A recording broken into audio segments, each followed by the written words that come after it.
This is going to be difficult to get right though, because I've got so much to remember. Quite.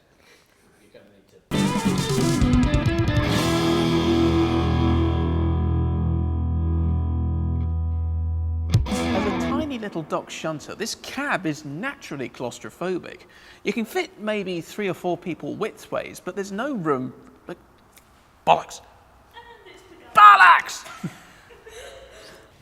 One particularly amusing story comes from a guy called S. Rickard from this 1960 edition of Railway World. He says that, what does he say? There's no getting over the fact that these engines were built as... But it's still steam, it still works, it's still a part of history, and as Great Western tank engines go, it's more powerful than a 4200.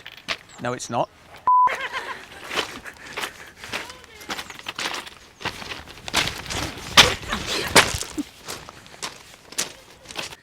Robert Riddles earned his train...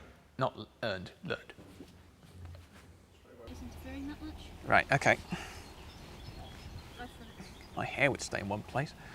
Put hairspray on it, it still doesn't stay in one place. Is it doing the Donald Trump thing? No, because it hasn't completely blown over the side yet. Yet. Yet. Right. Okay. The story goes that the prototype engine moved forward for the first time, groaned and squealed for a couple of inches, and then stopped as the exhaust went completely haywire. Now it turns out one of the gland spindles, which were by then unsupported, had bent under pressure from the cylinders. But, oh, sorry, do you want to trim it there? Yeah, okay. Look, I know we've covered some standard force before, but those were... Now most of these were little Manning Wardle saddle tanks with a very short wheelbase and a light axle loading. Whatever filled them had tight shoes to fill. That's not right, sorry. They're more frugal than a 4200, more powerful and quicker off the mark than the Prairies, and they're more oh, hell. I'm gonna keep calm.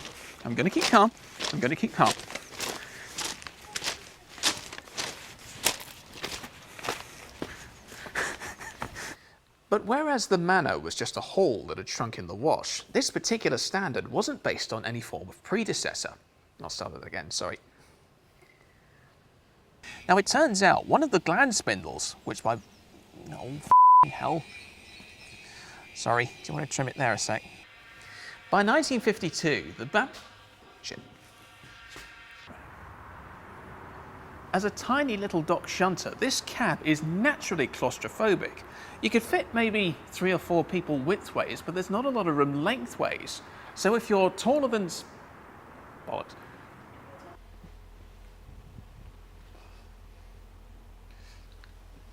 Stay in one solid place. I thought you used hairspray.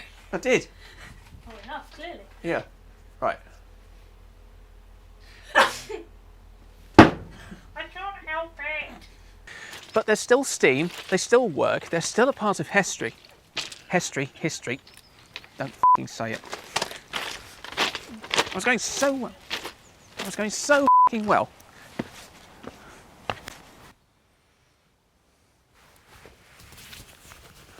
Very start line. Sorry.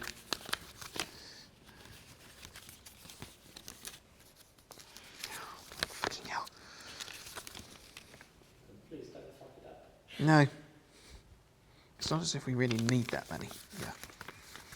You can tell I'm going to f*** this up, Sam. I'm sorry.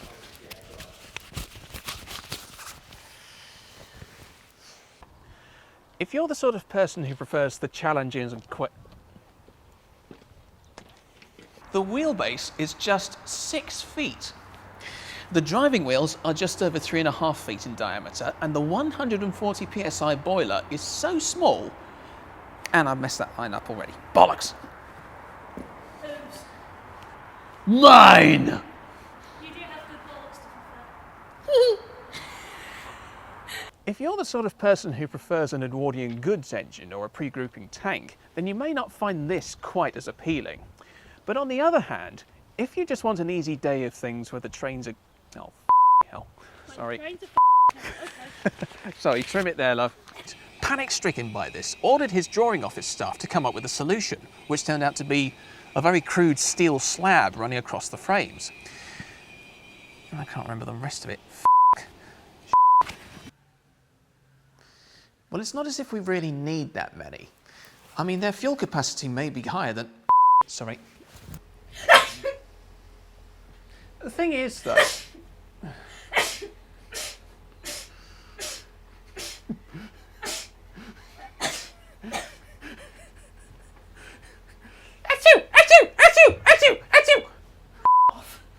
I can't help it if I've got up my nose. Right, do you want to cut it there? At least I'm not doing you on the pretend. There's one particularly interesting testimony in this 1960 edition of Railway World from a guy called S. Rickard. He... Oh, you can probably see that now. Definitely see the script there. Right, sorry, it's because I let go of it. The wheelbase is just 6 feet long. The driving wheels are 3.5 feet in diameter. No, just over, sorry. I'm getting disorientated now. Yeah, I know. He says, a ride on this train after one's lunch was quite an experience. I don't think he means a pleasant one.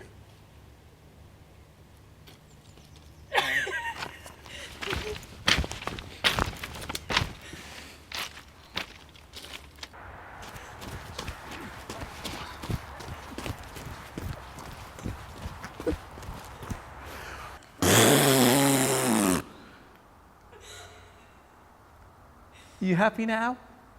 And look on the bright side. Preservation now has half a dozen comfortable, reliable, economic tender engines which can go like the clappers when the... Oh, no. Sorry. Oh. How peculiar. My optical receptor does not appear to have a zoom function. Well. Okay, just move closer. Oh, okay. All right, I actually need to rehearse this thing. Until 2008, the LNER was represented by around 50 preserved steam locomotives.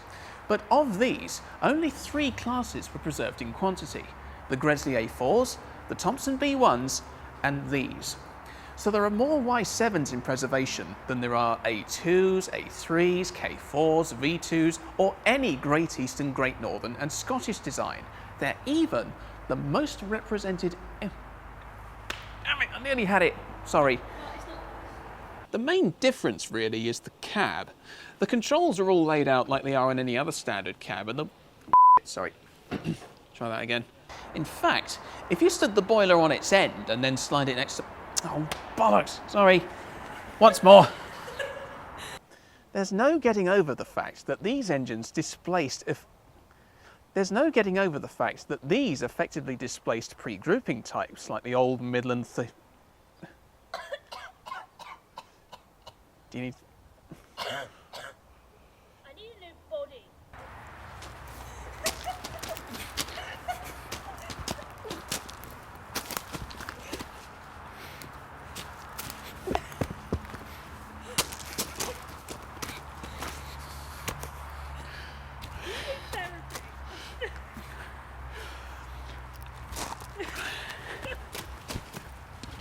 I know!